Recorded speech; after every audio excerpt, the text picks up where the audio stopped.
Bienvenue à 7 minutes pour revenir à l'évangile. C'est avec un réel plaisir de vous retrouver encore ce soir pour nous entretenir donc autour de la saine doctrine biblique. Nous avions, les séances passées, essayé d'examiner donc les saintes écritures sur la grâce. Et nous avons compris que le salut est possible que par la grâce de Dieu seul, en Jésus-Christ seul, au moyen de la foi seule. Éphésiens 2, versets 8 à 9. Car Jésus est le chemin, la vérité et la vie. Nul ne vient à Dieu le Père sans passer par Dieu le Fils. S'il est vrai que Jésus est le chemin, la vérité et la vie, et que nul ne vient à Dieu le Père sans passer par Dieu le Fils, on est en droit de se poser donc la question, qu'en est-il donc de ceux-là qui ont existé avant Jésus-Christ? Ça fait 2024 ans, selon le calendrier grégorien, que Jésus est venu physiquement sur la terre. Et ceux qui ont existé il y a 2000, 6000 ans et même plus, comment sont-ils sauvés? Comment d'autres sont-ils arrivés au paradis pendant donc tout ce temps? Et au Burkina Faso, l'évangile est venu donc pratiquement au début donc du XXe siècle. Et avant cela, comment nos grands-parents qui ont existé sans l'évangile, comment peuvent-ils, ou du moins pouvaient-ils être sauvés? Voilà donc autant de questions que nous devons répondre et à la lumière donc des saintes écritures. À cette question posée, généralement, 3 réponses sont données. Très souvent, on dit que ceux de l'ancienne alliance, ceux qui ont vécu avant Jésus, sont sauvés en obéissance à la loi, en obéissance aux commandements, aux 10 commandements que Dieu leur avait prescrits. Ce qui n'est pas vrai, puisque la parole de Dieu nous dit dans Romains chapitre 3, verset 10, que nul ne sera justifié, nul n'est justifié en obéissance à la loi, par les œuvres de la loi. Cette hypothèse est d'emblée écartée. Deuxièmement, on peut dire qu'ils sont sauvés simplement parce qu'ils sacrifiaient des animaux, par le sacrifice des animaux qu'ils faisaient sur l'autel, dans le but donc de se faire pardonner par Dieu. Ce qui est également impossible, puisque la Bible dit qu'il est impossible que le sang des taureaux et des animaux puisse ôter le péché. Cette hypothèse également, basée sur le sacrifice des animaux comme étant un facteur de l'expiation de leur péché, est également ôtée. La dernière hypothèse qu'on puisse donc avancer, c'est celle selon laquelle personne n'est sauvé. Alors, si Jésus est le chemin, la vérité et la vie en tout temps, c'est que personne avant Jésus n'est sauvé. Ce qui n'est pas vrai, puisqu'il y a des gens qui sont allés au ciel avant la venue physique de Jésus sur la terre. Avant 2024 ans, il y a eu des gens qui sont allés au paradis. Et la Bible cite certaines personnes qui ont été enlevées, ou certaines personnes telles que les Abraham et les Lazare, qui sont accueillis donc au paradis avant même la venue physique de Jésus sur terre. Alors, si ce n'est pas par les œuvres de la loi, si ce n'est pas par leur obéissance au commandement, ou si ce n'est pas par les sacrifices des animaux qu'ils faisaient au quotidien, qu'ils sont sauvés, alors quel est le moyen par lequel les croyants de l'ancienne alliance, ou les croyants avant Jésus, ou ceux qui ont existé même avant l'évangile officiellement, comment ils sont sauvés? Voilà la question qu'on puisse donc se poser. Nous allons examiner donc les Saintes Écritures afin donc de voir la réponse que Dieu nous donne par rapport au salut. Voici. Lorsque nous examinons la parole de Dieu, on se rend compte que depuis Adam jusqu'à la fin de l'histoire des êtres humains, le salut en tout temps, l'homme est toujours sauvé par la grâce de Dieu seul, par la foi seule, en Jésus seul. Je reprends pour vous Galates chapitre 3, versets 8 à 9. Et l'Écriture, prévoyant que Dieu justifierait les païens par la foi, a d'avance prêché l'évangile à Abraham, disant, en toi toutes les nations seront bénies, de sorte que ceux qui ont la foi sont bénis avec Abraham le croyant, avec Abraham le fidèle. L'évangile que Dieu a annoncé à Abraham, c'est l'évangile selon lequel toutes les nations seront bénies en Abraham le croyant. Toutes les nations seront également, partageront la même bénédiction que Abraham quand il s'agira donc d'être sauvé, quand il s'agira donc de la justification par la foi. Quelle est cette bénédiction-là? Est-ce là d'une bénédiction matérielle, une bénédiction financière? Non, loin de là.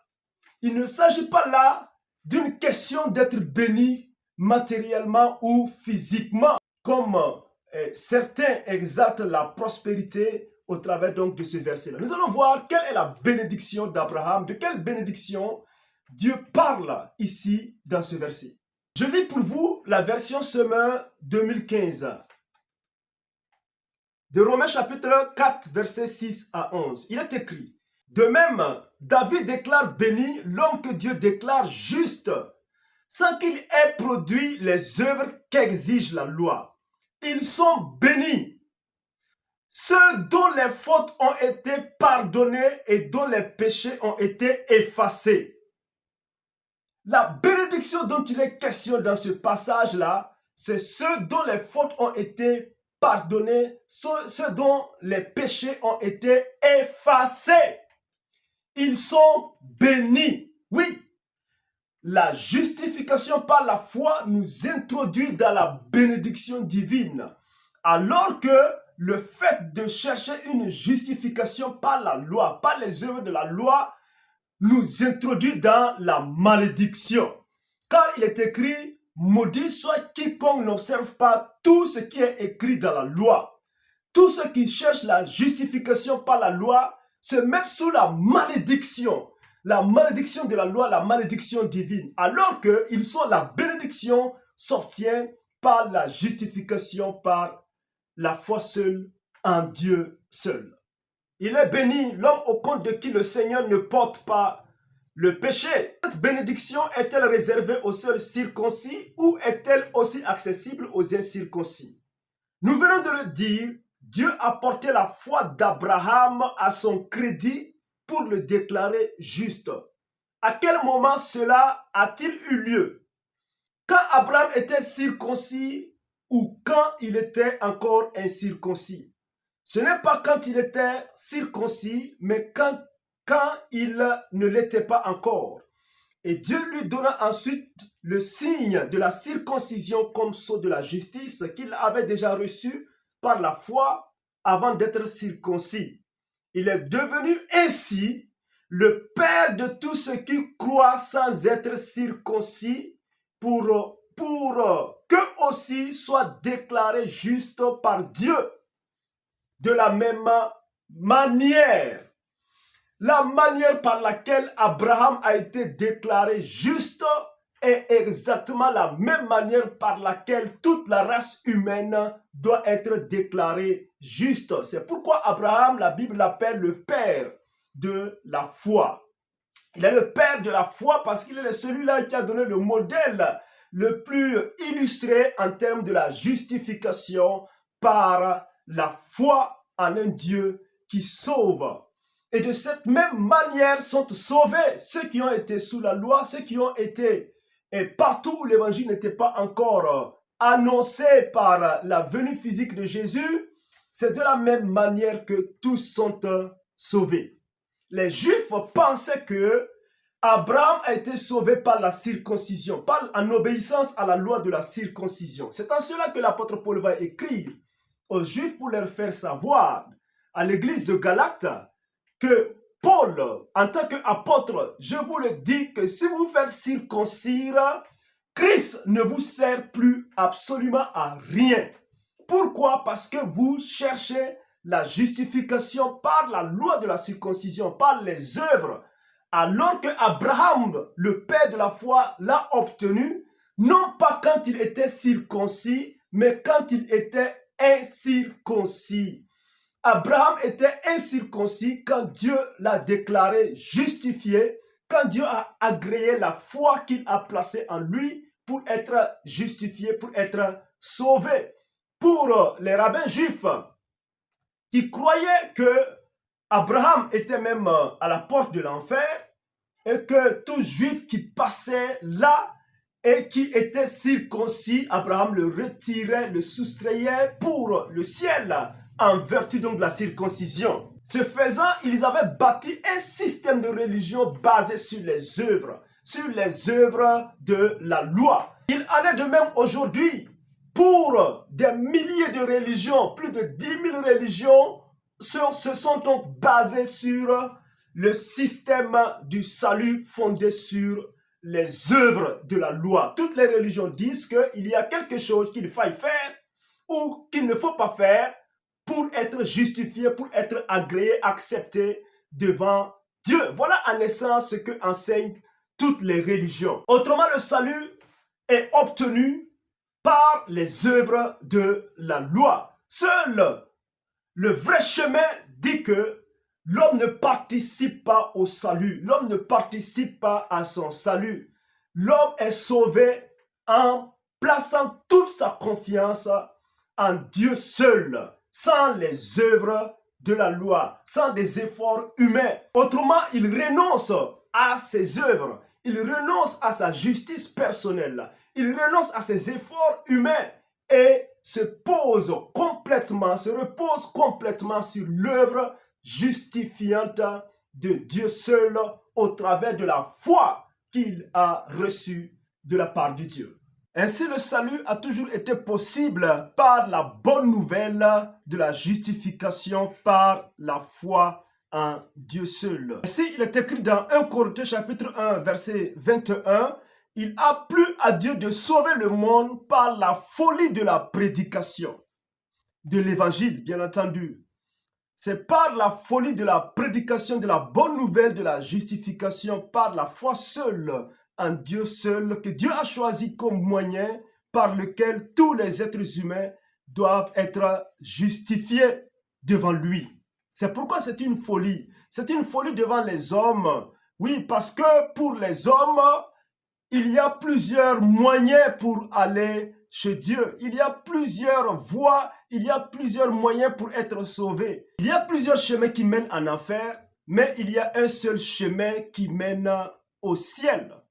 Et ce chemin, c'est pas la foi en un Dieu qui sauve, sans la justice des œuvres, mais par la justice divine imputée par la foi à celui qui croit. Ceux qui sont sauvés avant Jésus, je vais parler là avant son incarnation physique sur la terre, sont tous sauvés par la bonne nouvelle, en croyant à la bonne nouvelle que Dieu enverra un jour un substitut, celui-là qui sera donc le sacrifice parfait par lequel ils peuvent être sauvés. C'est pourquoi les sacrifices d'animaux qu'ils faisaient étaient un symbole.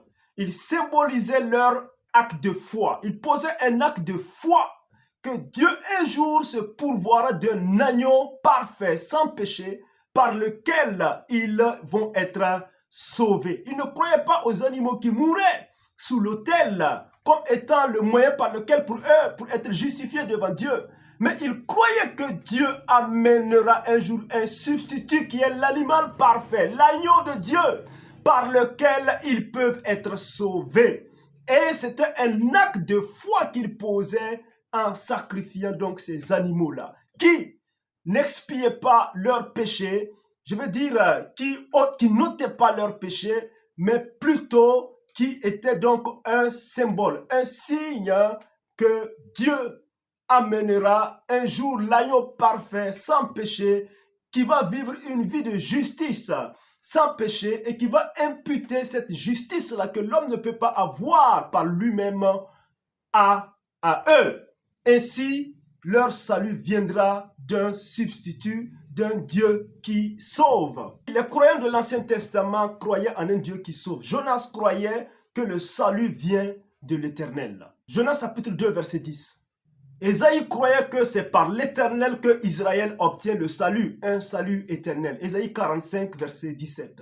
Jérémie croyait que c'est en l'Éternel notre Dieu qu'est le salut. Jérémie 3, verset 23. David, le psalmiste, croyait que le salut des justes vient de l'Éternel. Psaume 37, verset 39. Oui, les croyants de l'ancienne alliance, les croyants qui ont existé avant la venue physique de Jésus, croyaient que le salut vient d'un Dieu qui sauve. Et c'est exactement ce que signifie le nom de Jésus. Le nom de Jésus, du grec Jesus, veut dire simplement Dieu sauve. Dieu sauve. Oui, il est la parole incarnée de Dieu. Au commencement était la parole était avec Dieu et la parole était Dieu. Et la parole a été faite chair, pleine de grâce et de vie et habitée parmi nous. Cette parole incarnée n'est rien d'autre que Dieu lui-même s'offrant à l'homme pour faire exactement ce que l'homme est incapable de faire et imputer cette justice-là aux êtres humains par le seul moyen qui est la foi, non pas par les efforts que l'homme puisse mériter, ce qui est impossible, non pas par le sacrifice des animaux, ce qui est impossible, non pas par l'obéissance à la loi, ce qui est impossible, mais en croyant à Dieu qui sauve. Et ce Dieu qui sauve là n'est rien d'autre que l'Emmanuel, le Dieu qui est au milieu de nous, n'est rien d'autre que Jésus, ça veut dire Dieu sauve. Rien n'a changé, frère. Et pour ceux qui ont été avant Jésus, et pour ceux qui ont été, et pour ceux qui existent après Jésus jusqu'à maintenant, rien n'a changé en termes de moyens de salut. Les uns croyaient en un Dieu qui sauve sans l'avoir vu. Et ce Dieu qui sauve, nous aussi nous croyons en lui sans l'avoir vu. Ils ont cru en un Dieu qui sauve, qui réellement imputera la justice divine à eux sur la base de la foi qu'ils ont placée à ce Dieu-là. Sans l'avoir vu, ils sont morts. Et ce Dieu qui sauve, ça fait 2024 ans qu'on parle de lui. Nous aussi, chrétiens de la Nouvelle Alliance, nous ne l'avons pas vu, mais aussi nous croyons qu'il est venu et qu'il a accompli cette œuvre de justice-là, qu'il a accrédité à notre compte, en sorte que nous sommes sauvés par la grâce, par le moyen de la foi en un Dieu qui sauve, qui s'appelle Jésus. Rien n'a changé en termes de salut, en termes de moyens pour être sauvé. Ce qui a changé, c'est le temps. Ceux de l'Ancien Testament croyaient en un Messie futur qui devait venir et qui devait écraser la tête du serpent. Depuis Genèse chapitre 3, verset 15. Ils croyaient que Dieu allait se pourvoir un Messie, c'est-à-dire quelqu'un qui délivre, qui va venir, qui va les délivrer du péché et qui va écraser l'ennemi, écraser Satan et leur accorder la justice en ce substitut-là qui est le Dieu qui sauve, à savoir Jésus lui-même.